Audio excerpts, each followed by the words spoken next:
Olá a todos, meu nome é Odair Silva, eu sou sócio-líder da área tributária da Grant Thornton para o Brasil. Hoje a gente vai falar sobre gestão da área tributária, né? Gestão de oportunidades tributárias. Então, inicialmente, eu gostaria de agradecer a Pensar Contabilidade, né? Nesse evento de Congresso Nacional de Online de Tributos. Eu acho que é um momento super importante da gente discutir esse tema, um tema relevante, um tema que as empresas hoje precisam avaliar com muita cautela e com muito foco, porque a cada dia que passa, as oportunidades têm sido bastante relevantes. Então, é algo para o gestor da área tributária, o gestor de finanças, o CFO, o contador da companhia, se preocupar com essas situações, tá? Eu vou compartilhar o material com vocês e o meu vídeo vai ficar na tela ao lado aqui, tá bom? Bom, falando um pouco do contexto, né? A gente tem a situação hoje no Brasil de um sistema tributário bastante complexo. Então, ao mesmo tempo que tem um foco muito grande de risco, tem um foco também de oportunidade. E aí é isso que a gente vai falar hoje, tá? A gente vai falar um pouco de estrutura, de área, de quais são essas oportunidades, discutir um pouco de quais serão os conceitos mais importantes, né? A gente tem aqui hoje um bate-papo rápido, um bate-papo de 25, 30 minutos, né? Então, a gente não consegue, obviamente, discutir é, as teses tributárias, as oportunidades. O foco aqui, a gente vai dar um foco de avaliar como está o seu foco estrutural dentro da companhia, né? Então, só passando aqui a apresentação, a gente tem, aí a gente colocou os dados de contato, tá? Então, no final também coloco, mas se houver alguma dúvida, a gente está super à disposição para discutir. Eu também, além da Grant Thornton, sou membro do TELA, que é um grupo de especialistas na área tributária. Falando um pouco do sistema, né, tributário brasileiro, a gente tem hoje um cenário bastante difícil da gente administrar.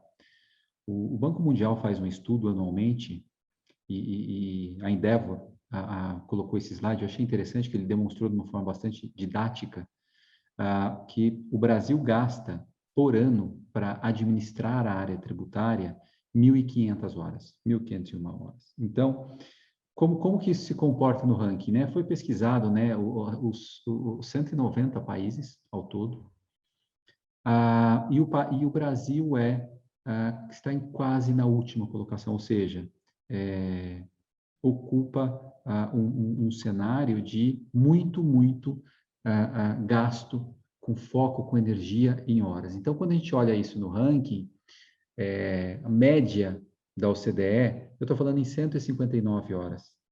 A gente tem 1.500 horas, quase 10 vezes mais do que a média dos países, né? Quando a gente pensa na pessoa, no país que ficou antes de nós, que está um pouco melhor, esse país é a Bolívia.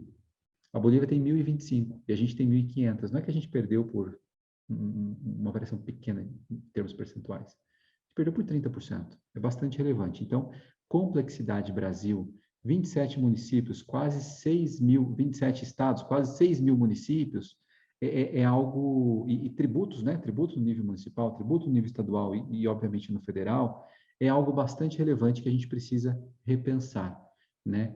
E dentro desse contexto, como eu disse, ao mesmo tempo que a gente tem dificuldades, tem burocracia e tem riscos e incertezas, a gente tem também as oportunidades. Então, é um cenário importante para a gente refletir sobre. Aqui é quase que a mesma informação, mas esse slide foi apresentado na última reunião do G20,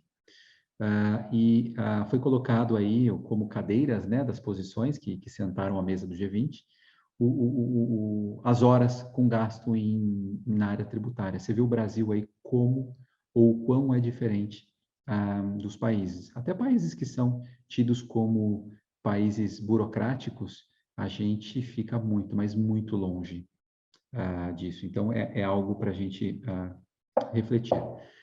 Um outro exemplo aqui, a gente colocou quais são os tributos por esfera, só os tributos indiretos aqui, para um exemplo, tá? Todos os tributos que tem, os principais em âmbito federal, né, da União, o Estado e o município. Então, hoje, Brasil, quando você fala em tributos, presto serviço, eu tenho que recorrer aos municípios, e aí eu estou falando de quase 6 mil. Quando eu vendo produtos, que aí eu estou falando de ICMS, eu tenho que recorrer aos estados, também 27 unidades. Então, no final do dia, a complexidade é bastante relevante. E aí tem um outro ponto que é importante, que é uma questão de guerra fiscal. Aqui o objetivo não é falar de guerra fiscal, mas só para vocês entenderem que essa guerra fiscal ela pode entrar no âmbito de município, hoje menos com esse estereótipo de guerra fiscal, mas tem uma concorrência. Agora, nos estados existe aí uma discussão relevante, teve alterações, né, em 2017, 18 e 19, né, com a Lei Complementar 160, especialmente, mas ainda existe alguma competitividade. Então, é algo que traz aí mais uma pimenta para o nosso cenário.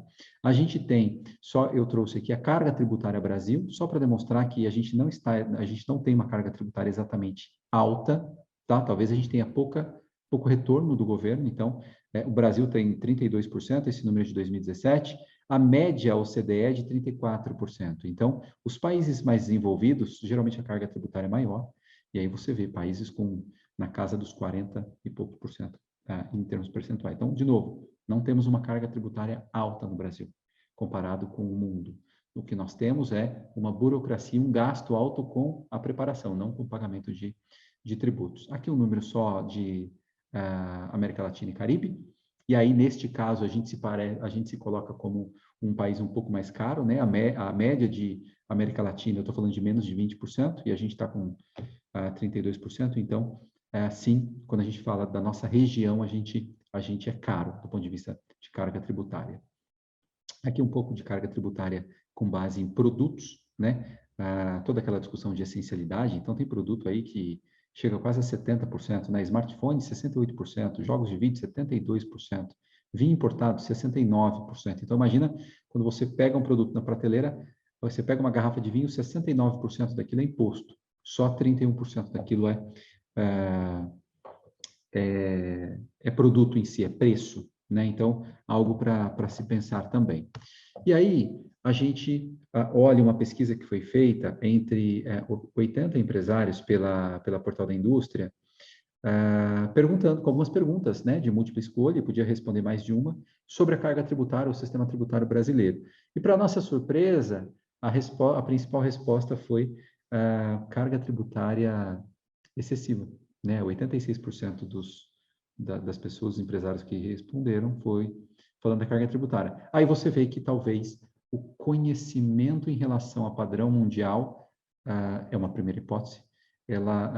O conhecimento da carga tributária brasileira ela não é bem interpretada pelos empresários.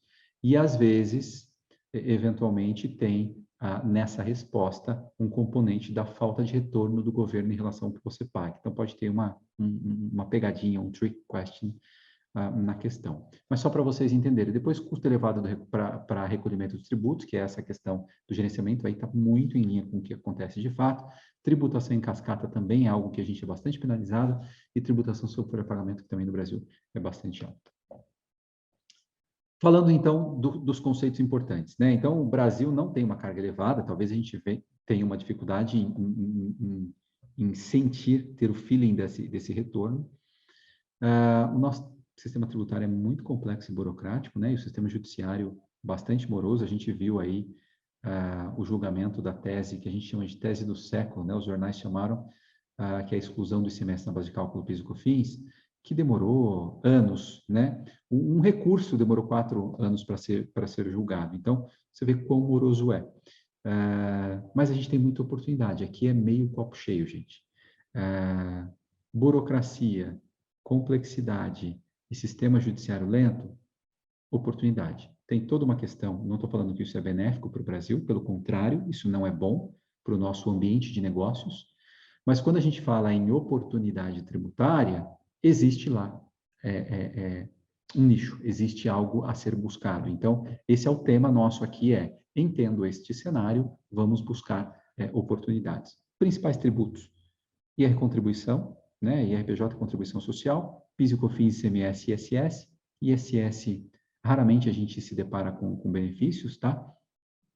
Tem uma questão de tese ali, e o INSS, que é um tema que está bastante em voga nesse momento. Esse é o foco majoritário das nossas oportunidades aqui. Então, falando um pouco de estrutura, né, talvez essa seja a principal questão nas empresas. Eu vou explicar um pouco do que é a estrutura em si. Aqui, obviamente, a gente está falando de uma empresa de grande porte e a gente está falando de uma média de mercado, né? Quais são as áreas que, geralmente, nós, como consultores ou auditores, nós encontramos ou nos deparamos nas empresas?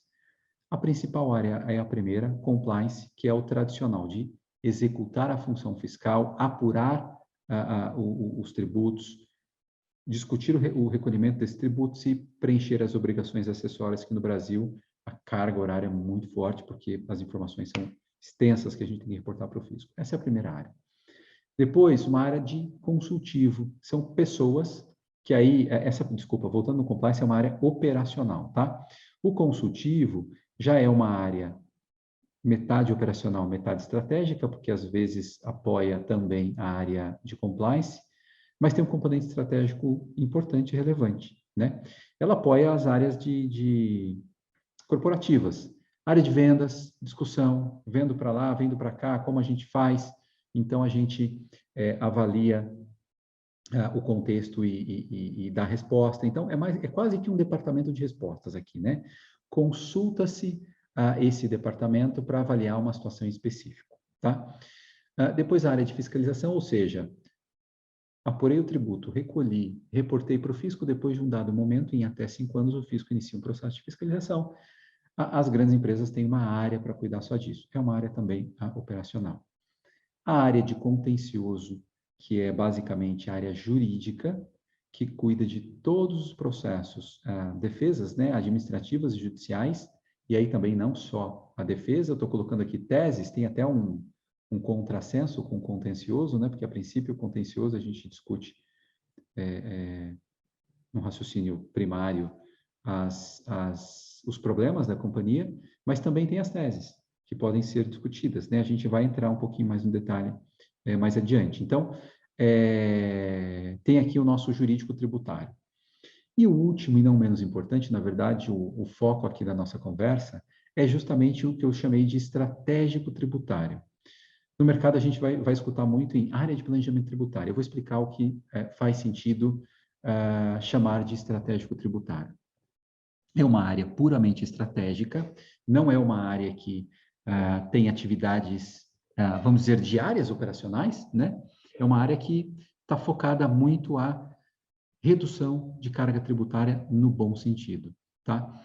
Então, eu falo em planejamento estratégico, planejamento tributário, que é olhar para o modelo de negócios, entender malha fiscal, por onde está importando, qual serviço que você está prestando, qual produto que você está vendendo. Tem muita conexão com a estrutura e o modelo de negócios da companhia. E deste entendimento, olhar as oportunidades tributárias e avaliar como pode ser feito algo diferente, algo de forma otimizada, você consegue ter uma carga tributária mais benéfica, mais competitiva. Tudo aqui dentro da lei, claro. Os benefícios fiscais, né? Eu tenho desde incentivos regionais, como incentivos de, por exemplo, inovação tecnológica. Não estou falando de questão de região, mas estou falando de um foco específico que o governo atribui. Então, benefícios fiscais também é uma outra área importante para a gente olhar no estratégico tributário. E as oportunidades administrativas e oportunidades judiciais. Então, aqui, quando a gente fala de gestão de oportunidade tributária, né, aqui a gente está colocando a área tributária como um todo, a gente está falando em olhar para a área do estratégico tributário e ter um foco, um viés, não só para planejamento tributário, para incentivos fiscais, benefícios fiscais, como para oportunidades administrativas e oportunidades judiciais. Hoje isso se torna super relevante no contexto das empresas. A gente, de novo, teve aí a questão da tese do século, né, que é a exclusão do ICMS na base de cálculo do PIS e da COFINS, que ele foi julgado inicialmente em 2017, depois a Procuradoria entrou com embargos, recorreu, né? E houve o voto agora em maio de 2021, o julgamento final dos embargos. Então, no final do dia, eu estou falando de um processo, uma tese só, que teve uma relevância de algo entre 250 bilhões de reais e 470 bilhões de reais. Né? Então, veja o tamanho da relevância disso e o tamanho da oportunidade que você tem na sua empresa. Então, discutir teses, discutir oportunidades administrativas, hoje é algo extremamente relevante, sempre foi, né? Quanto mais cedo você iniciar uma discussão dessa, maior é, eventualmente, o número, o valor absoluto que você consegue ressarcir de uma discussão dessa com o governo. Então, extremamente relevante essa discussão. Aqui, só para vocês entenderem, eu coloquei aqui 2, 3 notícias de jornal de empresas que foram na justiça e recuperaram bilhões de reais com discussões tributárias. Então, tem aqui, ó, Telefônica, Ambev, Grupo Pão de Açúcar, isso aqui é jornal, tá, gente? Depois a gente tem aqui Lojas Renner, que também entrou com ação e pediu o reembolso e vai habilitar, na época, né, isso eu estou falando de maio de 2020, 1,36 bilhões, 1 bilhão e 400 milhões de reais em crédito tributário. Veja quão relevante 1 bilhão de reais para a empresa, uma tese. Aqui, a notícia também feita pelo Eduardo Cuco, né, um repórter que cobre a área tributária e faz matérias excelentes, também falando um pouco do mercado de crédito tributário em relação à ação do ICMS na base de cálculo PIS e COFINS, né, um mercado bilionário. E aqui a gente entra um pouquinho nos grupos de oportunidades tributárias. Então, eu dividi aqui em 3 grupos, tá? Eu não vou entrar aqui na área de planejamento tributário e não vou entrar aqui na área de benefícios fiscais. Lembra na estrutura? Me permitem eu voltar aqui um pouco. Eu tenho na área do estratégico tributário, eu tenho planejamento tributário, benefícios fiscais e as oportunidades. Então, esses 2 primeiros itens eu não vou entrar no mérito, porque o nosso foco é gestão de oportunidades tributárias, tá? Então, falando aqui dos 3, vamos dizer, principais grupos, né, de oportunidades, eu tenho 2 grupos que ele fica no âmbito administrativo e um grupo que fica no âmbito judicial, jurídico, né? Então, o primeiro item eu chamei de gaps, né, nas apurações tributárias. São aquelas situações onde a gente revisa a sua apuração tributária e a gente identifica que teve um erro, que teve um procedimento não adotado, que no final do dia implicou num aumento da carga tributária. Então, é um procedimento aplicar técnicas e metodologia de compliance revisando as apurações, é algo comum no mercado, né? As empresas contratam esse serviço para ter certeza que estão reportando ou apurando o tributo adequadamente, contratam esse serviço num processo de due diligence, onde você está comprando uma empresa e você precisa entender quais são os riscos, mas também a gente pode usar essa metodologia para levantar créditos, né? Então, revisa a apuração e o reporte para o fisco das suas apurações e identifica problemas e oportunidades de você tomar alguns créditos. Muito comum encontrar essa situação em empresas que não contratam empresas para ser o segundo revisor ou tem uma estrutura interna para ser o segundo revisor. Então, uma pessoa só faz e trata aquilo como definitivo. Então, pode ser que ali tenha mais oportunidade, a gente brinca, né? Mato alto, porque tem mais coisas para serem identificadas.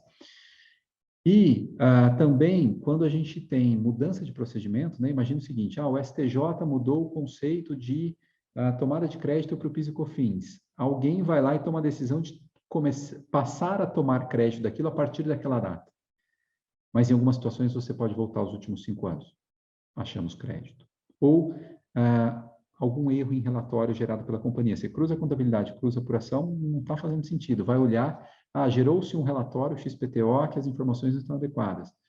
Ou troca de pessoas, né? Trocou a pessoa, troca às vezes o procedimento e alguma coisa, vamos dizer, cai do caminhão. né? Então, são situações, eu estou aqui colocando exemplos em que você pode encontrar algum gap e você pode identificar oportunidade na área tributária. Depois, a gente tem os créditos administrativos, né? Aqui são aqueles clássicos. Legislação mudou, jurisprudência mudou, já tem decisão favorável, mas a empresa não se atentou. Olha, a empresa não se atentou que a jurisprudência mudou e o crédito sobre despesas de frete entre filiais te dá direito a crédito PIS e COFINS. A empresa não percebeu a mudança. E aí a gente, como consultor, como executivo da área estratégica tributária da companhia, a gente identifica a situação, liga lá na caixinha do compliance, fala, compliance, tem essa situação aqui que a gente precisa avaliar, né? Gastos obrigatórios, regulatórios, né? Que antes a gente tinha toda uma questão, isso aqui é gasto administrativo e tal. Questão de material de limpeza, material de segurança, tem uma série de exemplos aí nos últimos tempos em que o fisco, inclusive o conceito mudou, ele já se posicionou favorável a essa situação. Então, são créditos, são despesas que dão direito a crédito que você pode utilizar, inclusive nos últimos 5 anos. Então, geralmente se faz uma avaliação, revisa a sua apuração, entende o que você está tomando crédito, o que você não está tomando crédito, e aí chega-se numa conclusão que existem rúbricas, existem créditos, gastos que você tem, que você pode tomar crédito. Então, isso é bastante relevante para as companhias. E também aqui no âmbito administrativo, tá? Depois eu vou para o terceiro grande grupo, que são as oportunidades jurídicas, ou chamadas de teses, né? São discussões, conceitos jurídicos, que quando a gente olha para a legislação tributária, talvez não esteja fazendo sentido. Então, tem ali uma oportunidade de algum pleito. Esse é o caso clássico da ação, que eu já falei aqui 2, 3 vezes, da exclusão do CMS na base de cálculo PIS e COFINS. Eu estou falando entre 250 e 450 bilhões de reais. Então, nasceu nessa discussão de oportunidade jurídica de teses. E que, às vezes, as empresas discutem pouco. Às vezes, as empresas ficam com receio de entrar no judiciário e questionar alguma questão, algum conceito, alguma estrutura tributária. É um receio, é uma precaução inócua de alguma forma, porque o fisco não está olhando naquele momento o judiciário. O cara da fiscalização da companhia, o cara da fiscalização da Receita Federal que fiscalizaria, ou do Estado, ou do município, fiscalizaria a empresa, ele não está olhando para o que está acontecendo no judiciário. No judiciário vai olhar quando você ganhar o processo. Depois que você ganhar o processo, você tem opção, não me parece muito razoável, mas de ganhar o processo e não utilizar os créditos tributários que decorrem daquele mérito que você ganhou. Mas existem casos. Então, hoje é comum, eu vou dizer que até média de mercado, você ir discutir esses temas com as empresas e você olhar a empresa tem 1, 2, 3 discussões. A empresa que tem 5 começa a ficar quase fora da curva, né? Então, em algumas situações, eu tenho empresas que já focam nisso com muita energia. As empresas têm 20, 30, 40 discussões. Mas tudo que tiver no mercado de oportunidade, ela vai ganhar, ela vai faturar. Não tem jeito, porque ela está ativa nisso, ela está olhando para isso. E eu estou falando, gente, de processos de milhões de reais. Às vezes, a gente viu aí os jornais, bilhões de reais. Então, extremamente importante dar atenção para o assunto teses, tá bom? O que a gente fala aqui em estrutura de especialidades, né? A gente tem tributos diretos, imposto de renda e contribuição, grosseiramente falando. E aqui dentro tem transfer pricing, tem lei do bem, tem um caminhão de coisa aqui dentro. Depois a gente tem tributos indiretos, PIS, COFINS, ICMS, ISS, IPI, imposto de importação e companhia limitada. Depois eu tenho área previdenciária, fundamentalmente ISS, tem alguma questão de FGTS, mas fundamentalmente INSS, desculpem, não ISS, INSS para o previdenciário. E, por fim, International Tax. International Tax, tem um tributo internacional? Não tem um tributo internacional, mas tem tributos que incidem sobre transações internacionais e tem acordos de bitributação, né? O Double Taxation Agreement, que às vezes tem planejamento tributário e tem oportunidade ali, tá? Então, essas são as especialidades. Valdair, a minha área do estratégia tributária, eu tenho que ter um especialista para cada uma dessas áreas? Idealmente, sim. Obviamente, o tamanho da sua companhia influencia no tamanho do investimento que você tem disponível para colocar na área de estratégico tributário. Mas a gente acabou de ver ali pelos bilhões que é extremamente importante ter isso. Qual é o tamanho? Depende do approach da companhia e depende do tamanho da companhia. Quando eu falo approach, às vezes a empresa tem aquele approach de fazer tudo terceirizado. Eu vou usar consultores tributários, eu vou usar advogados tributaristas. Que não tem, aqui não tem certo, não tem errado, é cultura e approach da companhia. Ou a empresa opta por fazer tudo interno e escuta o mercado. A gente vai discutir um pouco dessa questão de escutar o mercado. Mas o tamanho aí depende do seu approach, tá? Falando em escutar o mercado, gente, precisa ter as portas abertas para os advogados tributaristas e para os consultores tributários. Eles entendem o que está acontecendo no mercado e traz para a empresa com muita velocidade. Às vezes, e geralmente acontece, acabou de surgir uma discussão no mercado, você vai mostrando isso para as empresas e chega mais rápido, chega com mais detalhes, chega mais redondo. Então, a empresa, tendo ou não estrutura interna, ela precisa sempre estar aberta aos especialistas tributários externos, tá? Super importante. Faz reunião, fica à disposição, volta e meia vai chegar um tema novo e um tema que é importante para você, como executivo da companhia, como executivo da área estratégica tributária. Então, precisa estar sempre aberto. A avaliação de risco. Obviamente, esse tema é um outro tema, mas aqui um rápido senão ou um rápido note gente, cautela sempre. Quando a gente fala em área tributária, tem muita ideia criativa no mercado. Então, quando a gente fala de advogados tributaristas, fazem trabalhos excelentes. Em algumas exceções, existem o que a gente brinca de mágicos, não só como advogados tributaristas, mas consultores também.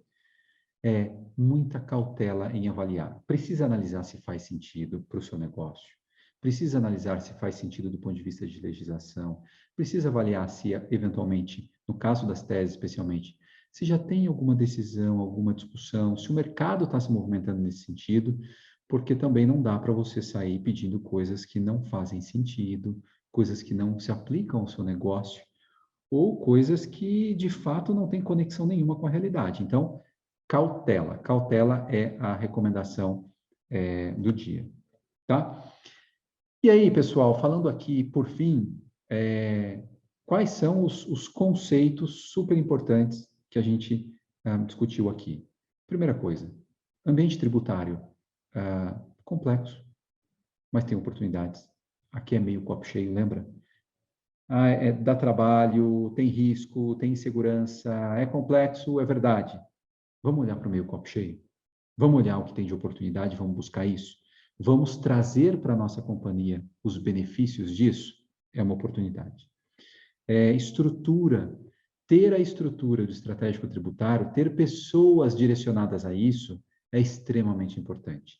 Obviamente, a depender da empresa, às vezes, a empresa tem só a área do compliance, só aquela primeira área que a gente discutiu. E aí, planejamento tributário, benefícios fiscais e as oportunidades tributárias, que é o foco aqui, às vezes fica no segundo plano, infelizmente. E aí a empresa perde milhões de reais. Então, compreender, entender e ter a área estratégica tributária é extremamente relevante para as companhias, né? E aqui uma ressalva, né? A área estratégica tributária não faz apenas planejamento tributário, que é super importante para a companhia, mas ela também busca oportunidades tributárias, né? E um note, algumas empresas hoje no Brasil já têm a meta financeira para a recuperação tributária. Então, virou uma área de resultado, de fato, que tem receita e tem despesa. Tem despesa, que aqui eu chamo de investimento, porque é um investimento, mas também tem receita. Então, é saudável discutir isso dentro da sua companhia, tá? Isso é uma coisa, vamos dizer, mais nova para a média do mercado, mas é algo para a gente já começar a pensar. Ser receptivo a consultores e advogados, aqui a gente acabou de discutir, tem um influxo muito grande de discussões e reflexões e você acaba mapeando e tendo as oportunidades rapidamente, né? O que a gente chama de correr risco de ganhar dinheiro, né? Ser agressivo nesse ponto. O que é isso? Se você tem uma tese se você tem um crédito administrativo que já tem decisão, tem que ir. Se você tem uma tese que te oferece, ou que você identificou no mercado, que faz sentido para o seu modelo de negócios, que faz sentido do ponto de vista jurídico, mandato de segurança, você não tem risco de sucumbência. Por que não entrar? Por que não correr o risco de ganhar? Você não vai perder nada. É correr o risco de ganhar dinheiro. Então, na nossa visão, se você entende a questão da complexidade, que há uma oportunidade, se você, aqui fazendo um wrap-up dos pontos, né? Se você olha como ter uma estrutura de estratégia tributária é uma oportunidade e é importante. Se você é receptivo para o mercado, e se você corre o risco de ganhar dinheiro, seguramente, num intervalo pequeno de tempo, você vai ter uma área, vai ter uma empresa extremamente competitiva, extremamente, do ponto de vista tributário, alinhada com o mercado, tá? E aí, por fim, pessoal, foco na demonstração dos resultados. Não é só ter a área de estratégico tributário e ter lá uma despesa no DRE, né, um gasto no DRE, e que você discute o seu headcount, você discute o seu orçamento de gastos. Você precisa se posicionar como uma área que traz, sim, recursos para a mesa, que é importante, é relevante para o negócio e que você tem receita, você tem savings. Então, você precisa focar também, do ponto de vista interno da companhia, da demonstração de resultado, entender o que foi recuperado para a companhia, cruzar isso, comparar isso com o que é o investimento disso no time, né, estratégico, e o que representa isso na competitividade da empresa. Lembra que a gente viu lojas Renner? Estou falando aqui, não é informação de cliente, não, é informação de jornal. O que é trazer 1,36 bilhões de reais para a companhia? O quão competitiva essa companhia fica? Porque o pricing, o preço de venda dela mudou para frente, com base na ação. Colocou no caixa 1 bilhão e 400 milhões. O que representa isso para a companhia? Então, pessoal, extremamente importante essa situação. O tempo está acabando, a gente tinha uma ideia aí de 30 minutos, então gostaria de agradecer vocês pelo tempo, pela audiência aqui. Fica os dados de contato, se tiver alguma dúvida, estou super à disposição e pensem nisso, pessoal, estratégico tributário dentro da companhia de vocês. Tá bom?